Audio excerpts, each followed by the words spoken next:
Hello, ladies and gentlemen, and welcome to the Coast-to-Coast Combat Hour. I'm your host, Matthew Hawkins, and as always, I'm joined by my co-host, Ed Carbajal. Ed, what is going on? Nothing much, man. Quick housekeeping note. Um, I had to for the 9 folks that listen to this podcast and also subscribe to my newsletter. I migrated it to a new hosting platform because Medium is kind of not combat sports friendly, I guess I would say. So I for the folks, if you still subscribe to the newsletter and read it and it looks different, it's because I changed where I'm writing it now. So I put the new link on the bottom of everything. You'll see it. So for new folks that want to subscribe, you don't have to worry about it. But outside of that, man, I mean, UFC 304 was okay and had some Japanese MMA over the weekend, or combat sports, I should say, that we got to get to. So I missed RIZIN, but I know you saw it all. Yeah, kept busy this weekend with fights. Mhm. Started earlier on Saturday with the UFC. Um, yeah, I mean, it was all right. It had its moments. I mean, obviously, the main event was probably the one that we both picked Mhm. Muhammad to win. Mm. Um, But, I think we were just kind of I don't know. I mean, he just seemed like he was on a run and he was, doing everything, and he put together a career performance, kind of a Strickland-like performance almost, like but Mhm. using grapple heavy as opposed to striking. But even his striking was kind of the Diaz strategy of just going at somebody and not really giving him time to breathe. That really seems like that's the new technique in MMA. I feel like we've seen a Yeah. little bit out of Duplessis. Some of these guys that just is just nonstop pressure, and it makes up for maybe a lack of. It's not a lack of skill, but maybe a lack of Mhm. world class skill at certain levels, where you're Well, able to get through it. I mean, one thing I don't know how it's escaped my eye, and then again, Bilal has not been really pushed by the UFC as like other fighters are as far as their socials and training footage and stuff of them being shown. But Dana said in the post fight press conference that he did prepare with Khabib for this one. Khabib Nurmagomedov helped him get ready for this fight, and I think that showed in his the way that he fought.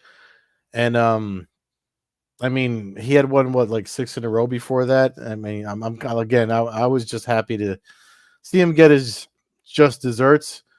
You know, my prediction is, because apparently the UFC is has a criteria of who they want to keep around fighting and at the forefront of face of their promotion, holding belts and stuff. Um, so I wouldn't be surprised if now Shavkat Ramonov gets his shot, because he's the most dangerous guy probably that can take the belt from whomever holds it. But I'm glad Bilal's got it, man. It's long overdue. That was a big win for him. He's now on a 10 fight win streak, Mm-hmm. um, with the no contest in the middle of Mm-hmm. there. But yeah, I mean, he put together the show, the performance. Everything he did was as good as he's ever shown it, which is what you have to do when you're fighting a man like Leon Edwards. I I kind of, I'm not to take anything away, Mm-hmm. but and I'm a Verdun over King kind of guy anyway, but we always had it was the elevation, and I feel like a little bit like fighting at like doing a ring walk at like 5 a.m. Mm-hmm. is a little bit of an asterisk. Um, Yeah, I agree. Especially fighting a hungry fighter who was sacrificing everything to get what you already had. Whereas the defending guy, multiple time defending champion, maybe mentally it's just harder to get up for that, Mm-hmm. especially a fight that, he's headlining a event at home, but it's against a name that has not been, as you said, promoted by the UFC. So it's Mm-hmm. not like it was a big headliner. It wasn't like he had this. I don't know. I mean, I'm making excuses for the guy, but I do feel like that the time is a little bit of an excuse that I perhaps think things could maybe unfold differently, maybe a less Mm-hmm. sluggish Edwards early in the fight. I mean, he turned it on towards the end a Yeah. little bit. I don't know. Maybe just coming out of the No, you know. that's. I'm glad you're mentioning that because that was one of the reasons when Dana White was saying he would never up performance bonuses again. And I wrote a piece on this. If you haven't seen the clip, it's on the My MMA News piece that I wrote over the weekend, the following Sunday. Because I always stay up in that, even though sometimes I can't stay up and watch the fights, but I'll always watch the post fight press conference the next day because a lot of good stuff comes out of there, especially if you're writing about the sport like I do. And Dana White kind of was like knocking the fact that there was 9 decisions on the card, and said that this was a case for not awarding double bonuses, going instead of 100 instead of the 50, because nobody fought any harder. And thankfully, I think it was I forget his name, the Mac Life guy, but he was the one that was like, well, it is, it started at 3 o'clock in the morning. It's like Paddy Pimblett made his walk at 4 quarter to 5 a.m. in the morning. And I think that does speak to a lot of. I mean, there's video out there of folks falling asleep in the arena that were trying to stay up for it. The fact that they sold out and people went out to see something like that, I mean, not for nothing, I ain't going to see shit in the middle of the night. I mean, granted, probably because of my age, but I can't stay up till 2, 3, 4. I mean, that's probably the latest I can stay up till. I mean, we're going to talk about RIZIN in a minute, and it's because of the time difference. You get, you know what I mean. You're 3 hours behind me, so you can take a little more than I can. But Yeah, I mean, I'm starting to watch RIZIN by the time you're going to bed. yeah, Time change wise. I mean, so I get 3 hours of watching it where I can at least get the first half or 2/3 of the show done. mm-hmm. My thing. Okay, I'm gonna have a little rant real quick here. Uh, Dana White saying he's not going to do the $100,000 bonus. I want to say fuck you. Mm-hmm. This comes on the same goddamn weekend that he comes out with sphere prices at a minimum of $3,000 for an obstructed view. I'm sorry, but you're going. The record gate is like 25 million. I mean, correct me if I'm wrong, but isn't 20,000 times 3,000 60 million? I think it's what they're selling. It's funny. Fight Oracle did the math on that. I think it's 60 something. It's over 60 million. The gate, right? Yeah. So he's tripling the gate all time with a mediocre pay-per-view card.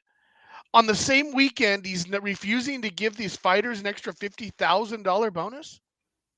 I mean, I just the greed is unbelievable. And as somebody who supports them and goes to the fights when I can, it's fucking gross that that's what they're charging for the event. It's clear it's a private show for his Saudi friends and the people that are just rich. I mean, nobody is scaled spending at that money to go. 18,000. The average ticket is 3,500. That's $63 million, There you go. according to the homie Fight Oracle, who is, shall And we it's going to say, be more than good that with because numbers. that's the average fight ticket. You've got $10,000, $12,000 fight tickets where you can only go so low as the lowest is 3,000. You couldn't get in that arena for less than 3,000. So I think I saw 2,700 something. Maybe there was like three $1,500 seats in the last row where you couldn't see anything. No, nothing No under view, nothing under no, 2. no, yeah, I mean, like Yeah. the obstructed view was literally $3,100 before fees, and the fees, by the way, I checked were I think $400 a ticket at that price. I just it's gross. Good for them. They created an event that, but there's no way. There's no way. And if you're a normal fan that paid for that, then I hope it turns out to be the worst event you've ever been to because you're promoting the most Yeah. garbage shit Yeah. that you could. You just spent an extra $2,500 to You're watch an feeding the beast. IMAX, to Yeah. watch an IMAX movie. So I hope the screen breaks. I hope the power goes out, and I hope you don't get a refund because you've just supplied money to the worst thing ever. I'm sorry. This is what sets up nobody ever being able to go to a fight. Because now he'll just do sphere shows twice a year and say fuck all the other ones. We'll do it in the Apex and we'll do the sphere and we'll have the Saudi Prince show up and that's all that matters. Like that's what we're gonna. That's where this is headed. I'm glad to see people kind of rejecting it, going like, this is insane. I have yet to see anybody show a ticket, so that's a little bit of a good sign. Fighters can't even go to this. You're fighting on that card. You have to buy tickets. You're fighting on that card for $12,000. Your parents want to go. You're going to be in $7,000 on 2 tickets. I mean, sorry, but take your extra $50,000. You're gonna go play one hand of blackjack, lose that on the weekend. Give it to these fighters that are fighting at 2 a.m. for you. I mean, So yes, it wasn't. I mean, it drives me nuts. And as somebody who supports it and is guilty of but I've never went over the line of paying for something, and this is just ludicrous. Yeah. I think it's a slap in the face to all the fans that Well, supported there's a couple this of slaps in the organization. face going on. I mean, when you talk about what it's supposed to be, the love letter, and here's my 2 cents of a rant. As a Mexican, it's supposed to be the love letter to the Mexican people. UFC Noche UFC, whatever you want to call it, headlined by Murat Bashvili and Sean O'Malley. And I think actual Mexicans on the card are what, maybe two, Raul Rosas and Alexa Grasso. Everyone else is like from Venezuela or something like that. It's not sponsored by Riyadh, so it's like it's obviously a money grab. Oddly enough, 2 miles away in the MGM Grand Arena, Saul Canelo Alvarez will also be fighting that night, and looks like Dana White gotten his panties in a twist about it, because he did a whole there's an ESPN article. Um, I'm sorry if I'm forgetting the boxing guy's name at ESPN. But anyway, he wrote it, and I shared it over the weekend, where he's kind of pissed off that the MGM Grand has never been good to him, and I'm like, I'm pretty sure a lot of UFC events were held in the MGM Grand I'm pretty before. sure like Yeah, you wouldn't have made it to UFC yeah, like 200 before T-Mobile Arena yeah, popped up. exactly. Um, Yeah, I mean, it's hard to even comment on some of the nonsense. The Canelo yeah, thing, tickets aren't cheap over there either. The lowest ticket over there was like $300, yeah, but that's where the real fight fans are going to be.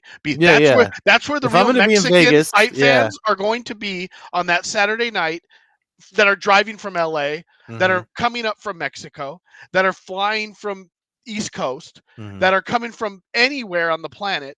That's where they're going to be, because that's where, while it's still extremely expensive, it's yeah. not out of the line for a fight fan who wants a vacation to be able to go to a fight. And And that's what you can do. and It's it's being billed as we're veering off 304 because there's still stuff I want to, but I mean it's hard not to talk about this because it's literally all we're seeing. But the other thing about it is it's being billed as this. It's going to be the first ever, the biggest, like, greatest combat sports event because of, it's the first one in the sphere and blah blah blah. Um, the that remains to be seen because of everything we're saying, because Canelo's fight of boxing across the street, and historically, if you're gonna do the Mexican thing, I don't know if MMA has caught on like that. I know they have Combate Global, the Latinos have Combate Global, and the ratings are through the roof. But that's because of if it's on Univision and on late at night when we all get out of work from our jobs. You know what I mean? And we turn it on, we're gonna watch fights. That's how I got into K1. That's how I watched a lot of old Brad fights on the MSG network. So that's how fans can watch it. But to watch this pay-per-view again, and that's another thing. I mean, just buying everything, going through the ESPN hula hoop that everybody's been complaining about lately. If you think I'm wrong, Luke Thomas literally has a whole video on how bad the ESPN product is presenting a UFC event and all the shit you have to go through. He's got like a 20-30 minute rant on the whole thing, because as somebody that can write it off. I mean, I could write it off too, but you know what? To your point, I don't want to feed the monster anymore. You know, I don't want to make it any worse for everybody else. I keep saying it's not for us anymore. It's for these hedge fund motherfuckers, Saudi princes, like all these people that are in the 1%, whatever you want to call rich motherfuckers. That is the UFC's target audience. They already have us. They already have all the casual, the hardcore fans. They want the new rich people. They want Mark Zuckerberg. They want But they yeah, comp those people tickets. That's yeah, what I don't understand. I mean, like, the Tom Brady's not buying a ticket to the Sphere. If he wants to go, they're giving him a seat next to wherever he hmm, wants to sit. So, yeah, like, that's just so I get it. You want your influencers there, and listen, I get supply and demand. I'm as hmm. capitalist as I come. I don't have an issue so much with that. But when you piggyback that off of nickel and diming your bonuses, now $50,000 is a lot of money, but it is literally nothing to the UFC and Dana White. He could give every fighter on that card $100,000 bonus, every single event for all time and eternity, and he wouldn't even notice that the money's missing from anywhere. he literally probably loses that much money in Mhm. his leaves In it the in his blackjack pocket game, when he goes to bed the at night. Like I blackjack mean, game at the Win. I mean, to be the maid at Dana White's house, he's probably dropping money left and right because it doesn't matter to him. It's all monopoly. Mhm. Everything's monopoly for when you're that level. It's all monopoly money. It doesn't mean anything. And so I'm all for making the money. If that's what the supply and demand is, that's what the supply and demand is. But to come back the same weekend and do that with your fighters and say that when you've just Mhm. held them over a weekend, or we over in the middle of the night for no reason at all. You Mhm. already got your pay-per-view money from ESPN guaranteed. So you didn't have to Yeah. do it at that time. And it was just greed to get the extra money that you could get out of the US market through pay-per-view. And, you know, Well, that's I mean, and that's why they cut the deals that they cut, and we're sitting here doing this, and the way that we do it because power corrupts, greed corrupts, and we're just not like that. well, I mean, if somebody offered us if the Prince of Saudi That's came what I'm in, saying. Like, like this will be El Noche or yeah, Saudi if season, we were Riyadh on, season if this podcast. podcast was on UFC Fight Pass, we'd be all fucking no chin, Yeah, yeah, but yeah. Not trying to I act get it. like, yeah, I get it. I'm all for making the money. I'm all for the yeah, sponsorship. I'm all for all that stuff. But when you piggyback it off of saying that about the bonus, I just think yeah. it's chicken shit. And the fact that I knew the prices before the public, so I'm sitting I'm there not on gonna lie. Saturday night like, you Low suck key, saying that. as I'm watching it and they're talking about that, and everyone keeps mentioning the time. In my mind, I'm like, not for nothing. I think he wants to go the fuck home too, because he was kind of he had like a I'm sourpuss. sure he was grumpy. It Yeah, was like, freaking 7 in the morning. He's doing yeah, a post-fight press conference, yeah, but it is what it is. But let's get back to the card. You wanted to mention a few things. yeah. Especially one that we were rooting for Bobby Green or King Green, whatever he calls himself now. Fucking fights with his hands down, and then of all things to do against Paddy Pimblett, fucking shoots for a takedown. Yeah, I mean, I you know, like I was with even the guys doing the commentary, Rogan and DC were like, why did he do that? Like, like it always aggravated me the way he fought with the hands down, but I'm like, you know what? It's gotten you this far, so what the fuck do I know? a lot of guys in MMA So, fight with their hands down, but you can still have a decent fight IQ. You know what I mean? yeah, Like but it's like I mean, you shouldn't it cost him underestimate him. consciousness and it cost him his shoulder. So, I mean, Yeah, he didn't yeah, win in the situation. Definitely wasn't a great great choice on his. yeah. I'm wondering how much he underestimated Paddy Pimblett, because I mean, even anyone that's watched his Cage Warriors career knows that he's versed in submissions and being on the ground with him. Like it's different if you're Tony Ferguson, who's a submission guy too. You know what I mean? That you can be the aggressor off your back and vice versa. But this was, I mean, it was hard to watch. Like he thought he could blow past the triangle catch when he. It was crazy for me because we literally just went over triangle catches at my jiu-jitsu school. Like my whole classes, my Thursday night classes, we went over like triangle setups and triangle defenses, and trying to blow past the legs like the way he did was one of the ones we went over, and Patty had that locked in so tight that he literally just made it tighter on himself. Like I could almost see the point. He spun the other way, and it was already too late because he was already going out. He spun the other way to do the other escape, but it was already too late, and the fact that he was out. I mean, Pimblett said he felt something pop in his arm, and then he realized that he was out already before the ref called it off. But it was just like, it's like, why, bro? Why would you? You even said you're like he's gonna test Patty's chin, and he didn't even bother. No, I mean, I was I upset with that. I actually yeah thought about remembering you say that, and I was looking for that to happen, and then he shoots, and I was just like, "What's going on here?" yeah, it wasn't the smartest move of the night, but other than that, that's the only fight I got wrong. I think that might be the only fight we both got Hmm. wrong. At Tom Aspinall Hmm. looks like a mega giant version of Fedor Yeah. Emelianenko out there at this point with his speed, with his willingness to Oh no, I think you exchange. got that one right. I think I got that wrong. I Did think you I pick was. Blades? I mean, I was shocked by Blades being such a big underdog, but as it turns out, they pretty much nailed that. Um, I mean, you know, Yeah. I did pick Blades though. I thought he was Did gonna. you? I thought. Okay. Yeah. Um, but yeah, Aspinall just going in there, willing to get dirty, and knowing that I'm going to take Yeah. some shots, but my speed is going to catch this guy, and I'm going to put him down. And Blades is always a good front runner, but when he's down, like I've spent on the show, he kind of seems like he kind of folds. Now I'm not saying he folded because he had a Mm-hmm. 250-pound man jump on his back after falling, getting dropped, but I mean. It didn't look like he got dropped with necessarily a H bomb, but they're heavyweights, they're hard hitters. Aspinall's quick, surprise people. I like to see it, man. I would love to see a dominant heavyweight. I think UFC needs it. I think MMA needs it. I mean, even Ngannou wasn't always super dominant because we did see him to lose that time to Stipe pretty badly. Mm-hmm. But to win your fights in 1 minute on average is exactly what you need to do to be Yeah. a famous heavyweight champion, because Yeah. you can sell out pay-per-views and still do that even though your fight's only going to last a minute or And two. he's supposedly, I mean, Dana White's saying it's still the winner of Miocic Jones. That's who Aspinall fights next. I mean, if that fight's still happening, then like I don't know if you heard Tom Aspinall's like pitch. He wanted to do a tournament, and I was just Yeah, like, I I'm all mean, for that. yeah, I but mean, but in one night, first of all, John Jones, I don't think he's going to fight Aspinall. mhm. I definitely don't think Stipe Miocic fights Aspinall. Um, if I'm Tom Aspinall, I'm just going to pretend that I'm the world heavyweight champion.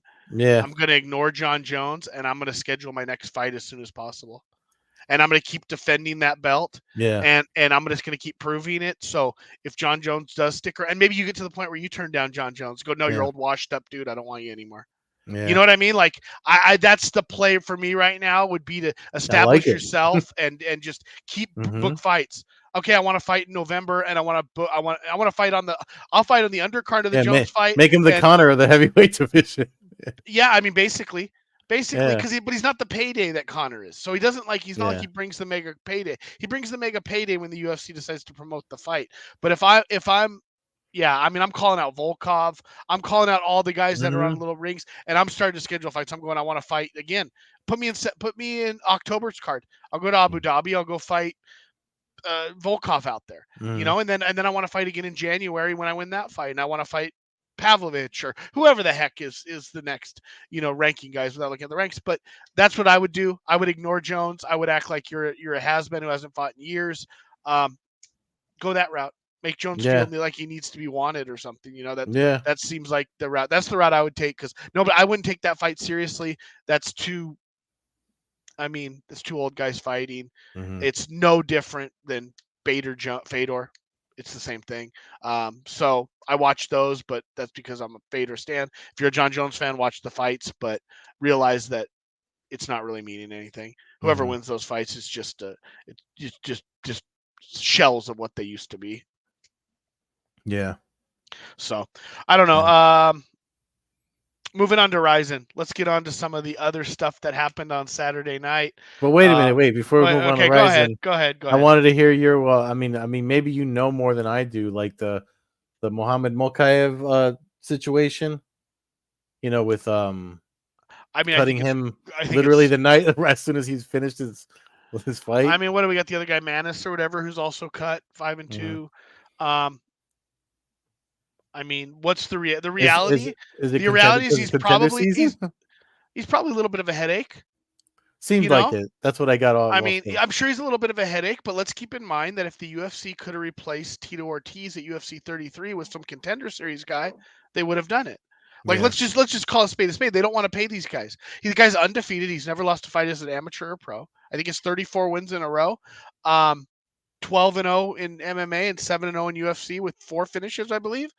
But the way that it was handled and the way he was spoken about by Dana White and some of the comments he made about how the matchmakers saying the matchmakers don't like him or have a problem with him, that makes me think that he's probably more problematic than anyone else even knows. I mean, the stuff that his management puts out on there. I know people had the PFL thing and like saying that he was negotiating with the PFL beforehand, which is stupid because they don't have any flyweights. he said that was bullshit. So I Yeah, mean, yeah, that's I what I'm don't know. saying. First of all, why can't he negotiate with PFL? He's on the last fight of his contract, right? Why can't he Yeah, be out there trying to see what the market is? I mean, unless it's against his contract to do it, but yeah, nobody said that. They just said that they were kind of angered that he was talking to another company.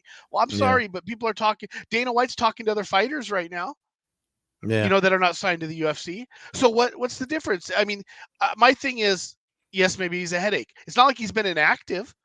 yeah. Dude No, seems to fight quite a bit. So like plus he's the not. stuff that happened on Fight Week with fighting in the hotel and starting But shit like if we that, he didn't might see be a headache. Connor throw a goddamn dolly Yeah, through through it but through a that's window, different. It's Connor. I know, but we see it all the time. Guys test positive for drugs and nothing happens to them. Hmm. Guys Hmm. cheat in fights, nothing happens to them. You know, so yes, maybe he's an idiot, but then we're not about finding out who the best fighter in the worlds are. And I Hmm. know that ship sailed a long time ago in reality, but Hmm. this is just more of an example of it. And now they have replacements for these guys because back in the day they didn't have replacement for the guy. No, that's what I think I said it was a week or two ago. I'm like, we're coming upon August. It's a contender series time. You're gonna see a lot of we're gonna see the UFC roster watch say a lot of people are cut. That if they're not marketable, if they can't sell them to on fucking drink cans and stuff like that, we're not gonna get But who's to say he's not marketable? Every single hardcore fight fan, mhm. including us, were talking about how Yeah, his fight with Cop was literally the people's fight on the card. So who's he not marketable to? We were eating it up. I mean, okay, he's not the yeah, most that was the fight. exciting guy in Yeah. the world, but I'm not looking for the most exciting guy every single time. I just want somebody who shows dominance and then, he gives me flashes of brilliance and Hmm. violence. If a Yeah, guy no. wins the fights, he wins the fights. He's John Fitch. So John Fitch stayed around a long time. They got rid of him when they finally had guys to replace him, where that were cheap Ultimate Fighter guys. In the Mhm. early days, you couldn't replace him. I and okay, here's another thought that I thought of as soon as I heard that post-fight press conference. They Arlovski'd him. Mhm. They gave him Arlovski versus Jake O'Brien on the prelims. That's why they moved. So while I thought maybe it was other reasons for it, I haven't heard anything official on any of that why they moved the card to the prelims. But it sure seems like that it was just to damage him publicly. Like we're not going to put him on the pay per view. That's what they did. That's what they did with Arlovski. So perhaps that's the new. Maybe this was something that was in the planning a long time ago or a week Mhm. ago. They found out he was talking to somebody else, or he had some issues. But my God, like they talk about having tough skin and stuff. Oh, the matchmakers, screw them. Like Yeah. he's going out there fighting. None of these guys are. It's not like I don't know. Again, it's just it's to be negative, but it's crazy Yeah. that It's a those crazy words come spot. out of your mouth the same weekend. You're not going to pay this guy. You're not going to pay the other guy. You're not going to give bonuses on the same weekend. You just said a minimum ticket to our next event is $3,000. Yeah. To me, it's just I, what I want to say. It'll get loud on this podcast, so I'm not going to do it. But Yeah. I'll just leave it Yeah. at that. All right. Yeah. I just think it's wrong and I think it's gross. And Yeah. I you know I Let's go to Japan now. let's go to the exciting world of Japan MMA. Japanese Uh, MMA yes, where where we nothing is never too get let serious. down. Yeah. And yeah, you just walk away going, well, it was what it was. This was a Yeah. great one. This was a fun one. There was a lot of cool action. Honestly, I didn't even know who was fighting up until the day.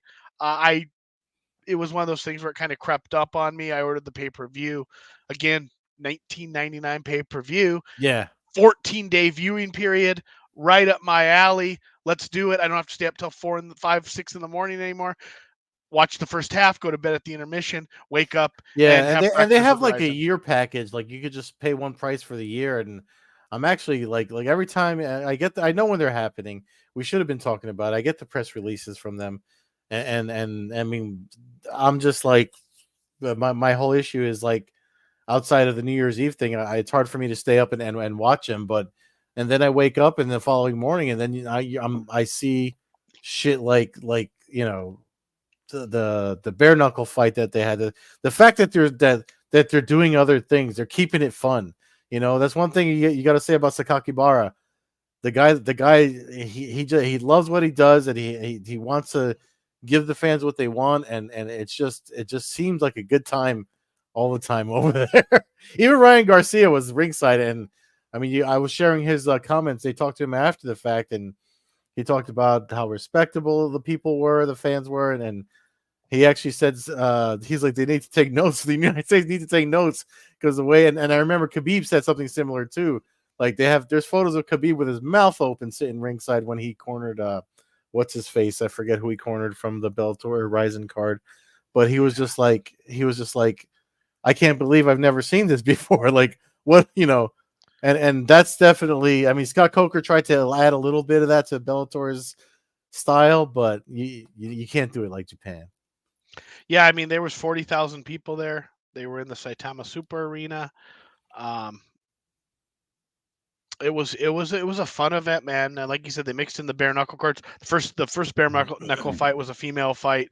Sharissa Sigala had her nose just absolutely obliterated. One of the worst That's all. broken noses I've ever Yeah. seen. Ty Emery just blasted her. So it didn't last long. Wasn't really a great. It was just one of those things where, like, my God, okay, Mm-hmm. this is gonna set up the night. John Dotson's fight with Takaya Soya was great, fun, bare knuckle fight, good back Mm-hmm. and forth. Dodson won, but he took some big shots. Pulling out Um, Horiguchi, I saw. yeah. Speaking of Horiguchi, um, how about Mokaya versus Horiguchi, 125? I mean, to me, that's a great fight for New Year's Eve right there. Yeah. The minute I heard him cut, I was like, okay, Horiguchi 125. Like, give him a title defense against a guy who's undefeated in Yeah, the I know UFC. Makayev said he wants to be. I mean, he posted, I shared it. He wants to be UFC champion, blah blah. But not for nothing, brother. Go. That's the fight right there. Yeah. The UFC doesn't want to bring Horiguchi back because they don't want to pay him, despite being a top 5 Mm-hmm. 125 pounder in the whole world. It's a great fight for him. The UFC, Mm-hmm. the RIZIN, PFL, Bellator, some kind of co-promotion. I don't care how they freaking get it done, but to me, that's the fight. That's the next fight to make for him if he's not going to re-sign with the UFC or they don't get this worked out. That's the biggest fight for him rather than fighting some of the. I mean, there is no guys in PFL. So it doesn't even exist. So to me, that's the only fight that really does exist, and a fight that makes some sense and name value for both guys, and a fight that easily could headline their New Year's Eve card. But getting back to this one, yeah, John Dodson looked great. Typical RIZIN cards, Hideo Tokoro turned back the clock. Now he fought a guy who doesn't have a winning record, but finished with a TKO in the first round. Yeah. That's kind of how you should book your old school legends. Like, Yeah. let's make it where, like, if they lose, it's a clear sign that they need to call it because they just lost to a guy who's 4 fights under 500. But otherwise, they go out there, they win, they get to Yeah. celebrate. The crowd loves it. They get to see one of their living legends fight again and and move on. And Hideo Tokoro, man, I don't really remember why I wrote it, but one of my absolute favorite bantamweight bouts was Hideo Tokoro. I believe it's Bellator. Is it 168 or 116? I have it saved somewhere. Hideo Tokoro versus LC Davis in Bellator. I remember watching that in my old place when I used to live with my ex, watching it upstairs. And the fight was so good. It was main event level entertainment that I was on my feet the way that I'm on my feet when Brandon Moreno and Davidson Figueiredo fight each other, or Justin Gaethje Holloway vibes. I like that. That was the pace of that fight, and it's like the example when I say you want to see Japanese MMA, like watch the fight with it. Davis wins the fight, but he wins with his jaw literally broken. That Jimmy Smith talks to him at the end, and he's like his whole bottom jaw. Afterwards, he goes back to the booth and he's like, his whole bottom jaw is done. And it's one of the most entertaining fights that I've ever seen. And Hideo Tokoro, had he lost, was saying on social media that he would have retired from fighting. And for folks that don't, again, like that's the example. I just literally, I tell my students at jiu-jitsu that I teach now, when we talk about MMA and I start getting on my soapbox about Japanese MMA, it's one of the fighters I say you need to check out if you need to understand what I'm talking about. It's like watching a movie fight, like some John Wick shit and Japanese MMA. Yeah, I mean, the dude's been around for a long time and fought a who's who. Um, and win or lose, he always goes out and puts on a tremendous show. I'm trying to find his. Like fucking diving for Kimuras and somersaulting into them. I'm just like, bro, what are you? How?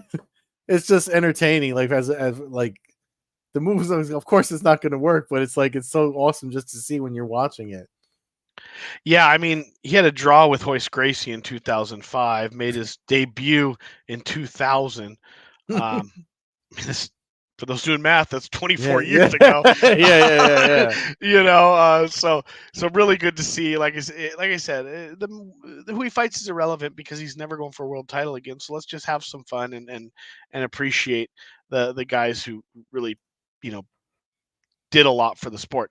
Speaking about a guy who did a lot for his sport and showed up here, Manny Pacquiao showed up in the co-main event against Rakuya Enpo, kickboxing champion. Uh, I didn't know what to expect. I expected the typical Floyd Mayweather kind of thing, and this was from start to finish nonstop blows. Um, I think Pacquiao actually lost if there was actually real, a judge for 3 rounds. But they were hitting each other hard. Pacquiao showed a chin. I mean, they were trying to knock each other's blocks off, and um, it was a fun 9 minutes of boxing. And you see Manny Pacquiao, and I mean, he's older Pacquiao, but he Yeah. went out there and he had a smile on his face at the end. Nobody got hurt. They just winged some big shots at each other, and it was fun to see, man. Well, It was a that's yeah, good fight. and that's why they were talking to Ryan Garcia afterwards too, because he's been banned from competing or whatever. So if Ryzen's trying to get him to do stuff over there, since just as exhibition or whatever, a la Mayweather and tension type style stuff, just to get him to do just so that he's active, and Ryzen wants to capitalize on that. I mean, that's definitely the place to do it, man. I just checked. Ryzen. I'm gonna fucking do some advertising for them. As a matter of fact, hold on. For you, I mean, I feel like it's worth doing. They have like their own version of Fight Pass. It's called RIZIN Pass, RIZIN Pass, RIZIN Pass. So you can do $8.99 a month and just get the vault and the recaps and podcasts and behind the scenes stuff. And then the premium pass has the pay-per-view live streams plus all the other stuff for $19.99 a month. I mean, that's some entertaining shit right there. Like I'm actually considering that.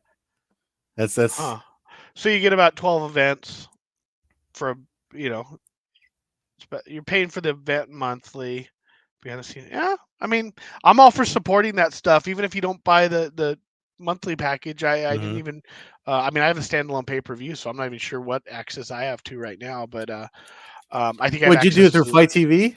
No, Oh. through their site, Oh, whatever okay. whatever the link Caposa posted. I've ordered the Oh, last that's right. two. That's right. The Yeah. last two I've ordered the standalones, just being $20, and they've had I know fights that have I been had interesting. credit through Fight, and when they did the New Year's Eve show through them, and it wound up only being like $4 for me.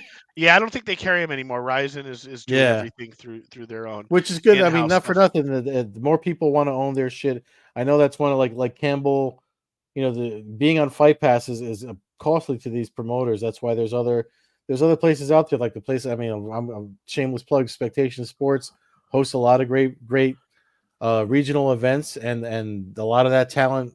I mean, you could there's a laundry list of guys that get called up Contender Series and Ultimate Fighter and stuff like that. I mean, look at Torres Finney, Austin Bashi, um, uh, to Trevor Peak, freaking Danny Barlow. I left hand to God, Danny Barlow. The list goes on and on of guys that came out of Spectation Sports Promotions, and that's not that expensive either. So, and I know promoters like it because they don't have to lose so much money being I have to hosted by give so them. much back. Yeah. Yeah. No, other things of note for this. Okay, so most of the fight events were always play by play by like Frank Trigg, the Mhm. other gentleman. I forget his name off the top of my head right now. But it was in like a studio, so Yeah. the sound was really odd. This past weekend, live sitting next to the ring was Michael Chavello doing Ryzen. Mm. It was to hear the big kibosh at 2 a.m. kept me Yeah. going. Like that. uh, It, everything was right in the world for a little while there. Like as hard as it is to say, like I don't think newer fans can quite understand the. There was a time when you had to stay up through the middle of the night Yeah. to catch kickboxing or Heroes or these Japanese events, and Michael Chiavello was the voice behind that. And his enthusiasm and his knowledge is really unparalleled. His knowledge is incredible for pro wrestling and combat sports. So to have him back is something that will make me want to stay with it. I hope Mm. they make this permanent with him. And everything they're doing. I mean, the main event, you'd think you got a guy who's 17-6 against a guy who's 3-3, but it was just a grudge match from like kickboxing, street fighting, just warriors. And the dude 3-3 won by like brutal knockout in within a couple minutes. Mm. It was spectacular. The crowd loved it. Um, I mean, I'm ready to dig back into Japanese MMA.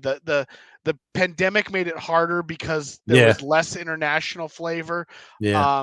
But uh, the next event coming, or RIZIN 50, they announced they're going to some new island in Japan that they've never been to, so they're expanding. Um, and I love everything about it.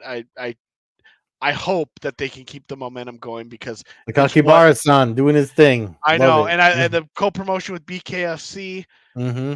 it's a mix of different things. So I don't know how everybody's going to take it because bare knuckle is not for everybody, but just the openness to be willing to trade talent. I'd almost rather see them trade talent than have bare knuckle shows on their event. I'd Mm. almost rather just see Mike Perry or, as an example, I don't know if Mike Perry's even on a contract anymore with them, but like that I would almost rather see like Bret Hart fighting Reina or something like that in MMA, and Mm. then having Reina, who was a shoot box, champion, fight in BKFC. Like that kind of stuff would be like more stuff that I'd be interested in, as opposed to maybe having the events fights on the show. But it opens up the door, and as long as it keeps eyes on everything, I mean, those two promotions right now are. I know they're Mm. not the UFC train that's rolling on money Mm. wise, but for entertainment, man, Yeah, if you want to have some there's nothing fucking that's been fun. better than that. Yeah, Yeah, yeah.